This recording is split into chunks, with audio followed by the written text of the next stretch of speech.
저희가 사도행전을 계속 살펴보고 있습니다. 여러분, 사도행전의 초반부에서 강조하고 있는 것은 성령의 임재와 역사입니다.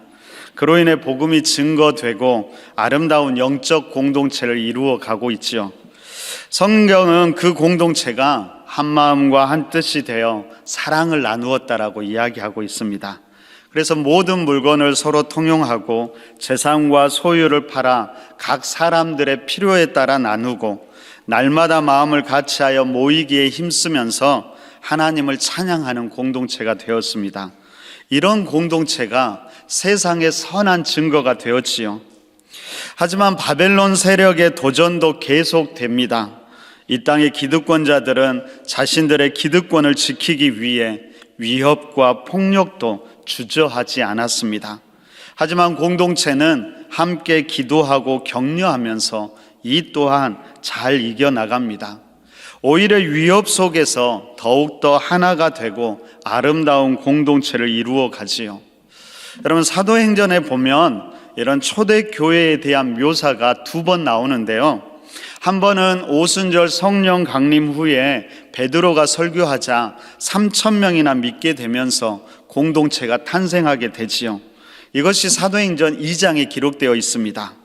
또 한 번은 이 공동체의 모습이 4장에 나오는데 베드로와 요한이 공회에 잡혀서 신문을 받고 이후에 풀려난 후에도 공동체와 함께 은혜를 나누고 기도하면서 계속해서 말씀을 전한 결과였습니다.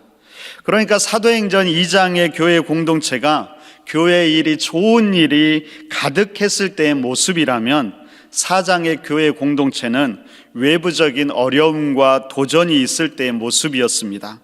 중요한 것은 어느 때나 공동체의 모습이 변함이 없다라는 것입니다. 우리 길가의 교회도 늘 이런 모습이었으면 좋겠어요. 좋을 때뿐만 아니라 외부적인 환경이 힘들고 어려울 때도 아름다운 공동체의 모습이 계속되기를 간절히 바랍니다. 그런데 얼마 시간이 지나지 않아 이 공동체에 더 큰 도전이 다가옵니다. 여러분, 그것은 외부에서 다가온 어떤 위협이 아니라 내부로부터의 도전과 위협이었습니다. 그것이 오늘 본문의 이야기지요. 여러분, 말씀드렸듯이 초대교회의 공동체는 한 마음과 한 뜻이 되어 물건을 서로 통용하고 자기 재물을 조금이라도 자기의 것이라고 하는 이가 없었습니다. 아낌없이 교회에 내어놓았고 그것을 필요에 따라서 각 사람에게 나누어 주지요. 물론 여러분, 모든 사람이 그렇게 한 것은 아니었고요. 모두가 그렇게 할 수 있었던 것도 아니었습니다. 여러분, 당시 공동체의 대부분의 사람들은 먼 곳에 있다가 예루살렘에 왔다가 머물렀던 사람들이었고요.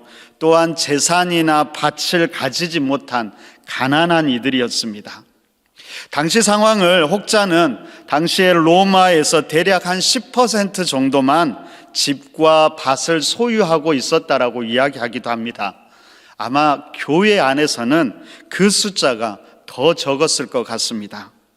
그렇지만 성도들은 자신들이 가진 것을 기꺼이 나누었지요. 억지나 강요로 한 것이 아니었고 남에게 잘 보이기 위한 것도 아니었습니다. 사도행전 4장 33절을 보니까 이렇게 이야기합니다. 사도들이 큰 권능으로 주 예수의 부활을 증언하니 무리가 큰 은혜를 받아 그것이 자신이 가진 것들을 나누게 된 이유였지요. 여러분, 이때 아나니아와 삽비라 부부도 그 일에 동참하게 됩니다. 아마도 그들은 교회 초창기부터 핵심 멤버였던 것 같습니다. 여러분, 그들도 그들이 가진 소유를 팔아서 그 돈을 사도들에게 가지고 왔지요. 물론 중간에 일부를 좀 떼어놓기는 했지만 자신의 재산을, 재물을 공동체와 함께 나누는 것 쉽지 않은 일이고 칭찬받아 마땅한 일이지요. 그 액수 또한 여러분 적지 않은 액수였을 겁니다. 그런데 베드로가 아나니아를 보자마자 이렇게 이야기합니다. 3절에 보니까요, 아나니아야 어찌하여 사탄이 내 마음에 가득하여 내가 성령을 속이고 땅값 얼마를 감추었느냐. 그리고 아나니아가 어떤 변명도 하기 전에 그만 엎드려져 혼이 떠나 죽고 맙니다. 3시간쯤 흘렀을 때 아나니아의 아내 삽비라가 남편의 죽음의 소식도 듣지 못한 채 교회 공동체에 왔는데 베드로가 그때에도 그녀에게 이렇게 묻습니다. 땅 판 값이 이것뿐이냐? 그러자 그녀도 이것뿐이라고 대답하지요. 그럼 물론 거짓말이었지요. 삽비라는 그것이 전부가 아니라는 것을 이미 알고 있었습니다. 결국 그녀도 엎드려져 혼이 떠나 죽게 되지요. 여러분, 이것이 그 아름답던 초대 공동체에서 일어났던 일이었습니다. 여러분들은 이 이야기를 어떻게 생각하고 어떻게 받아들이십니까? 사실 이 이야기는 우리를 참 당황스럽게 만들지요. 돈을 다 내어놓지 않은 그것이 그렇게 잘못이었을까요? 아니, 그렇다라고 해도 하나님은 그들을 꼭 죽여야만 했을까요? 남편만이 아니라 그것도 아내까지. 그러면 차라리 아무것도 하지 않는 것이 더 나을까요? 여러분, 우리는 아나니아와 삽비라 부부보다 더 낫다고 자신할 수 있을까요? 그러면 우리는 어떻게 될까요? 마땅히 다 죽어야 할 것 같은데 왜 우리는 죽지 않는 걸까요? 이런저런 의문이 끊임없이 일어나게 되고 결국 이 이야기가 우리에게 믿음의 도전이 되기보다는 오히려 우리의 믿음을 시험하곤 합니다. 여러분, 우리는 이 이야기를 어떻게 보아야 할까요? 여러분, 5장 1절과 2절을 우리 함께 볼까요? 우리 한 목소리로 한번 읽어보겠습니다. 함께 읽습니다. 자, 시작. 아나니아라 하는 사람이 그의 아내 삽비라와 더불어 소유를 팔아 그 값에서 얼마를 감춤해 그 아내도 알더라. 얼마만 가져다가 사도들의 발 앞에 두니. 여러분, 자세히 보면 성경의 관심은 얼마나 내어놓았느냐가 아니지요. 오히려 감춘 것에 더 집중합니다. 그러니까 그들의 겉모습이 아니라 그들의 중심을 더 집중하고 있다는 것이죠. 여러분, 성경은 그들의 중심을 드러내기 위해 그 앞에 의도적으로 한 사람을 등장시키는데요. 그가 바로 바나바라고 불리던 요셉이었습니다. 여러분, 원문을 보면 5장 1절 제일 앞에 접속사가 하나가 더 있는데 그것은 바로 그러나라는 접속사입니다. 그러나 이 말을 통하여서 바로 앞에 나왔던 요셉과는 전혀 다른 마음이 아나니아와 삽비라에게 있었다라는 것을 성경은 이야기하고 있는 것이죠. 여러분, 사도행전 4장 32절 이하에서 초대교회 공동체가 큰 은혜를 받아서 재물을 나누었다라고 말씀드렸습니다. 자기 재물을 조금이라도 자기 것이라고 하는 이가 없었지요. 그리고 그 대표적인 사람으로 바나바를 소개하고 있는 겁니다. 바라바가 아니에요. 바나바지요. 그럼 가운데 하나가 틀리지만 전혀 다른 사람입니다. 여러분, 성경 퀴즈 냈을 때 바라바라고 하면 안 되고요. 누구라고요? 바나바입니다. 여러분, 그는 원래 요셉이라는 이름을 가지고 있었는데 사도들과 공동체는 그를 바나바, 그러니까 위로의 아들, 위로하는 사람이라는 뜻의 바나바로 불렀습니다. 아마 그는 평소에도 많은 이들을 돕고 위로했던 사람이었던 것 같습니다. 여러분, 그 마음으로 자연스럽게 자신이 가지고 있던 재물을 나누었던 것이지요. 여러분, 그런 바나바를 사도들뿐만 아니라 아마 교회 공동체는 많은 사람들이 좋아하고 그를 존경했을 것입니다. 그런데 그런 모습이 부러웠을까요? 자기들도 그런 존경과 사랑을 받고 싶었을까요? 아니면 공동체의 핵심 멤버로서 왠지 부담을 가지고 있었을까요? 아나니아와 삽비라도 그들의 재산을 드리기로 하지요. 하지만 그것은 여러분 순수한 마음이 아니라 자신들의 욕망과 이기심을 위한 것이었습니다. 좀 더 인정받고 싶고 존경받고 싶었던 것이죠. 그래서 그들은 소유를 팔아 사도들 발 앞에 두었지만 전부를 드리지 못하고 일부는 감추고 드렸는데 그것을 전부인 척 했다라는 것이죠. 여러분, 성경은 이것을 뭐라고 말하는지 아세요? 뭐라고 말할까요? 외식이라고 이야기합니다. 여러분, 이 외식은 단순한 거짓말이나 그런 척한 것이 아닙니다. 어쩌면 이 외식 안에는 계획적이고 반복적인 의미가 들어있는 것이죠. 그래서 예수님은 성경 곳곳에서 이 외식을 강하게 질책하시면서 화를 선언하고 있는 것입니다. 여러분, 베드로가 그들을 향해서 이렇게 이야기하죠. 3절과 4절을 볼까요? 베드로가 이르되 아나니아야, 어찌하여 사탄이 내 마음에 가득하여 내가 성령을 속이고 땅값 얼마를 감추었느냐? 땅이 그대로 있을 때에는 내 땅이 아니며 판 후에도 내 마음대로 할 수가 없더냐? 어찌하여 이 일을 내 마음에 두었느냐? 사람에게 거짓말한 것이 아니요 하나님께로다. 사탄이 내 마음에 가득하였다. 그래서 내가 성령을 속였다. 사람에게만 거짓말한 것이 아니라 하나님께로다라고 이야기합니다. 여러분, 자세히 보면 이것은 두 가지를 지적하고 있지요. 하나는 사탄이 내 마음에 가득한 것이고, 그러니까 사탄이 아나니아와 삽비라의 마음을 다스린 것이고, 다른 하나는 사람을 넘어서 성령님과 하나님을 속이려 했다라는 것입니다. 여러분, 이 두 가지는 밀접하게 연관됩니다. 여러분, 세상에서 가장 멍청한 생각이 무엇인지 아세요? 그것은 하나님을 속일 수 있다라는 생각이지요. 우리가 하나님을 전능하신 분, 온 세상의 창조주로 믿으면서도 하나님을 속이는 게 가능하다라고 생각하는 그 자체가 말도 안 되는 것이지요. 그래도 하나님을 속이려고 하는 것은 우리의 마음이 아니라 다른 영이 우리를 지배하는 것입니다.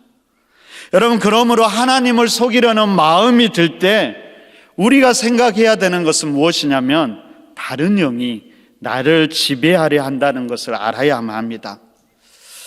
그래도 그렇지, 이것 때문에 이들을 죽여야만 했을까요? 이것이 그렇게 심각한 문제였을까요?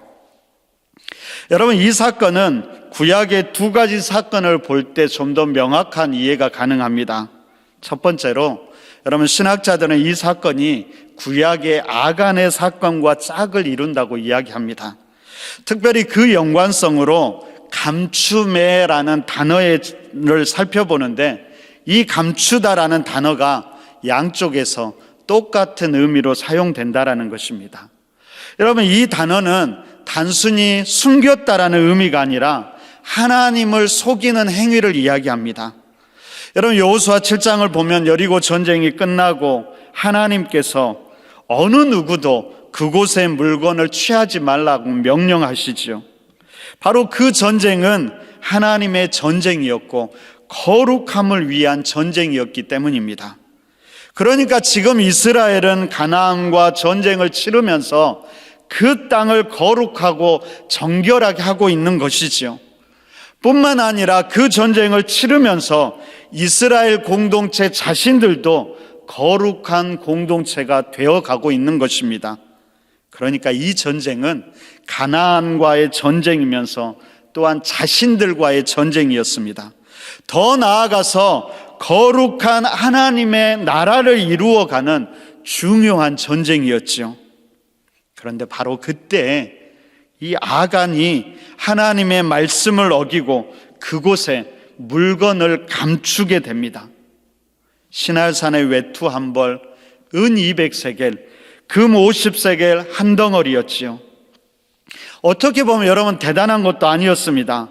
그리고 전쟁 중이어서 당장 사용할 수도 없는 것들이었지요. 그런데 아간은 하나님을 속이고 공동체를 속여서 그것을 훔쳐서 장막에 꼭꼭 숨겨 놓았던 것입니다. 아간이 왜 이렇게 했을까요? 아간은 그 이유를 말할 때 탐내어 가져갔다라고 이야기합니다. 아간의 마음에 탐심이 생겨난 것이지요. 여러분, 사단은 이것은 단순히 아간의 마음속에 탐심이 어쩌다 생겼다라는 것을 말하는 것이 아닙니다. 아간의 마음이 사단에게 점령되었음을 이야기하는 것이죠. 사단은 아간의 마음을 점령하면서 하나님을 속이고 하나님의 공동체를 깨트리려고 한 것입니다.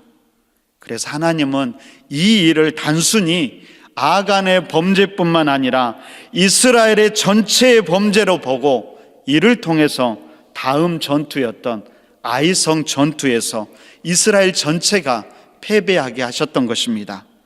당연히 이겨야 하는 전쟁이고 당연히 이길 줄 알았는데 패배하고 만 것이지요. 여러분, 우리는 이 문제를 창세기의 에덴 동산에서 더 분명하게 볼 수 있습니다. 하나님께서 온 세상을 만드시고 사람들도 만드셨지요. 그리고 에덴 동산을 만드신 후에 그곳에 사람을 두시면서 풍성하고 행복한 삶을 살아가게 하셨습니다. 그들만 행복하게 살아가는 것이 아니라 모두가 함께 행복하게 살아가는 풍성한 하나님의 나라를 이루어 가기를 기대하셨던 것이죠. 그 기대로 창세기 1장 28절은 이렇게 이야기합니다. 우리 잘 알고 있는 구절이지만 우리 다시 한번 읽어볼까요? 창세기 1장 28절입니다. 자, 시작. 하나님이 그들에게 복을 주시며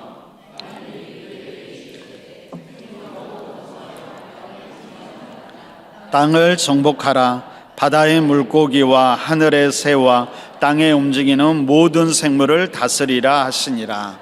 여러분, 이것을 신학적인 용어로 문화명령이라고 하는데요, 여기서 중요한 것은 하나님께서 인간들을 하나님 나라를 이루어가는 동역자, 그리고 이 땅의 통치자로 세웠다라는 것입니다.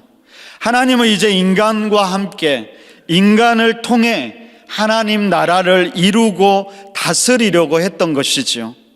그런데 그때 사단이 이 에덴 동산, 더 나아가서 하나님의 나라를 파괴하려고 합니다.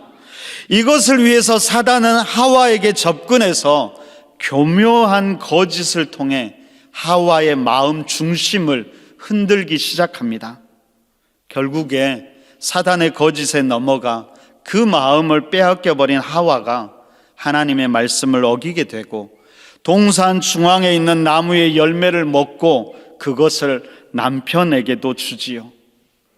중요한 것은 그 영향이 그들에게서만 끝나지 않고 에덴 동산 전체에, 더 나아가서 앞으로 진행될 하나님의 나라에게까지 흘러간다라는 것입니다.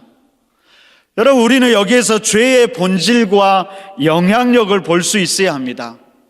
여러분, 죄는 거짓에서 시작됩니다. 그리고 우리의 욕망을 통해 우리에게 들어오지만 우리에게서만 끝나는 것이 아니지요. 그것이 공동체와 하나님 나라에게까지 영향을 주게 됩니다.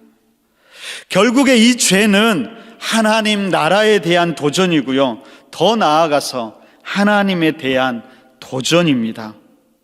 왜냐하면 하나님께서 이 권세를 우리 인간들에게 주셨기 때문입니다. 여러분, 이 관점에서 아나니아와 삽비라의 사건을 보면 어떨까요? 결론적으로 아나니아와 삽비라가 그의 마음을 사단에게 내어줌으로 자신들의 영적인 권리와 권세를 빼앗겨버린 것이지요. 그것을 통해서 사단은 거룩한 공동체를, 하나님의 나라를 파괴해 가고 있는 것입니다. 이제 막 시작한 믿음의 공동체는 하나님 나라를 대변하는 공동체로 그들은 이 땅 가운데 하나님 나라의 풍성함을 보여주어야만 했습니다. 여러분, 그 공동체가 처음에는 그랬지요. 한마음 한뜻이 되어 물건을 나누고 사랑을 나누고 서로를 높이면서 하나님을 찬양합니다. 그 가운데 하나님 나라의 풍성함을 맛보고 그 가운데 하나님의 풍성함이 넘쳤고, 이런 공동체가 세상의 선한 증거가 되었지요. 그래서 사람들은 그 공동체를 볼 때마다 하나님을 경외하게 되었던 것입니다. 그런데 사단이 그런 공동체를 깨트리기 위해서, 그래서 하나님 나라를 무너뜨리기 위해서 아나니아와 삽비라의 마음을 통해 침투해 온 것이지요. 여러분, 어떻게 사단이 아나니아와 삽비라 안으로 들어왔을까요? 그것은 그들이 사단에게 문을 열어준 것입니다. 그들 안에 있는 욕심과 탐심과 이기심이 반복되기는 거짓을 만들고 결국에 그들의 마음의 문을 사단에게 열어준 것이죠. 여러분, 생각해 보십시오. 아나니아와 삽비라가 이번 한 번만 거짓말을 했을까요? 아닐 겁니다. 그들의 삶 속에서 욕심과 탐심, 이기심을 채우기 위해 계속해서 거짓말을 했을 것입니다. 그러면서 그 안에 사단이 들어가고 그의 마음이 온통 사단에게 지배당하게 된 것이지요. 어쩔 수 없었다고요? 아니요. 여러분, 그것은 어느 날 갑자기 일어난 일이 아니라는 것입니다. 야고보서 1장 14절 16절은 우리에게 이렇게 이야기합니다.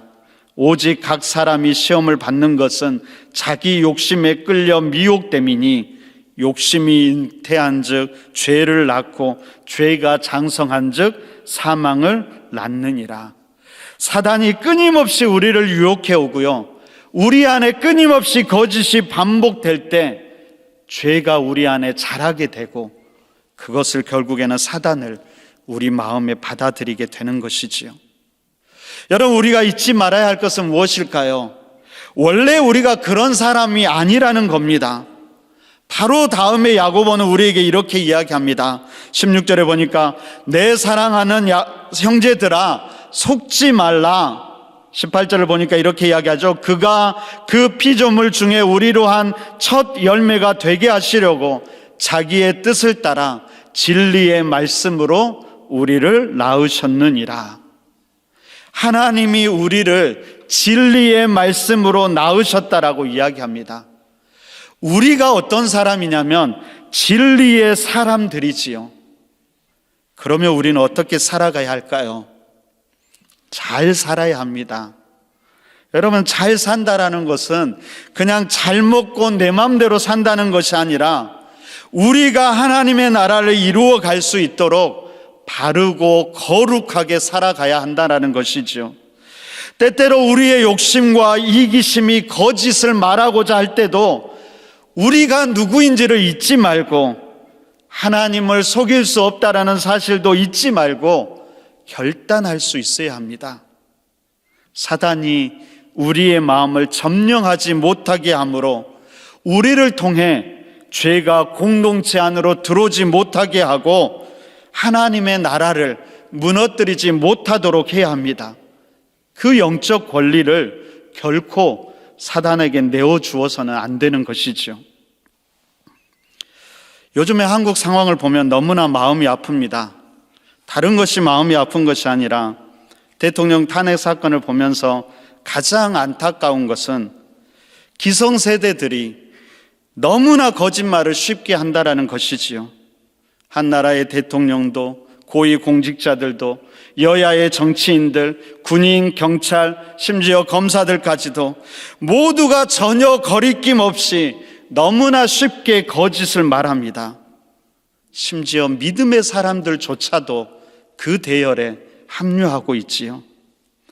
그래서 무엇이 진실인지조차 혼란스러운 세상이 되어버렸지요. 아니, 이제는 진실은 더 이상 중요하지 않은 세상이 되어버린 것만 같습니다. 결국 이로 인해서 갈등과 분열, 미움과 증오가 넘쳐나고 있지요. 더 가슴 아픈 것은 교회가 이런 일에 자유롭지 않고 오히려 그 중심에 서 있다라는 것입니다. 여러분, 우리가 이러면서도 다음 세대 자녀들에게 우리가 떳떳할 수 있을까요? 혹시 우리가 이러는 사이, 우리도 모르는 사이에 우리의 마음을 사단에게 빼앗겨 버리고 있는 것은 아닐까요? 그래서 우리를 통해 이 땅에 하나님의 공의와 사랑, 회복이 흘러가는 것이 아니라 오히려 거짓과 미움, 갈등과 욕심, 이런 것들이 끊임없이 흘러가고 있는 것은 아닐까요? 여러분, 이러한 때 믿음의 사람들, 교회 공동체가 초대교회의 그 아름다움을 다시금 회복하면서 거룩한 하나님의 나라의 모습을 보여줄 수 있기를 바랍니다.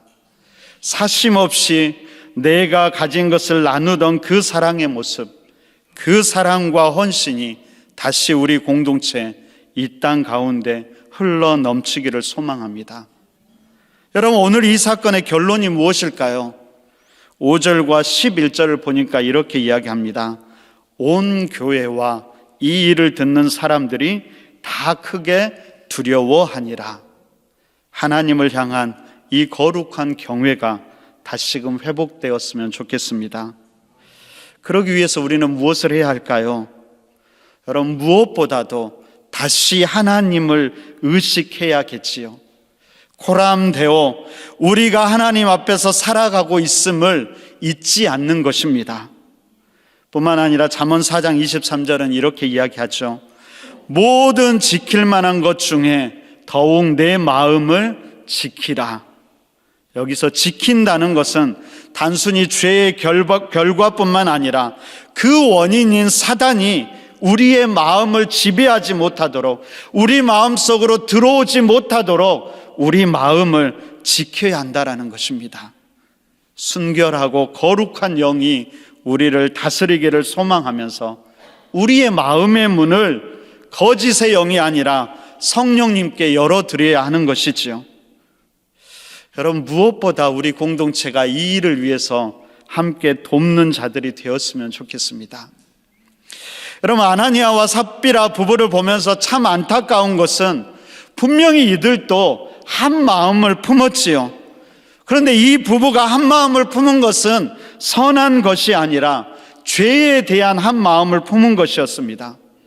어찌나 부부가 죽이 잘 맞는지 거짓도 한 마음으로 한 목소리로 하지요. 여러분, 하나님께서 남자와 여자를 돕는 배필로 만드셨습니다. 돕는 배필이란 선한 영향력을 서로에게 주라는 것이지요. 함께 할 때 선한 것이 하나 되게 하라는 것입니다.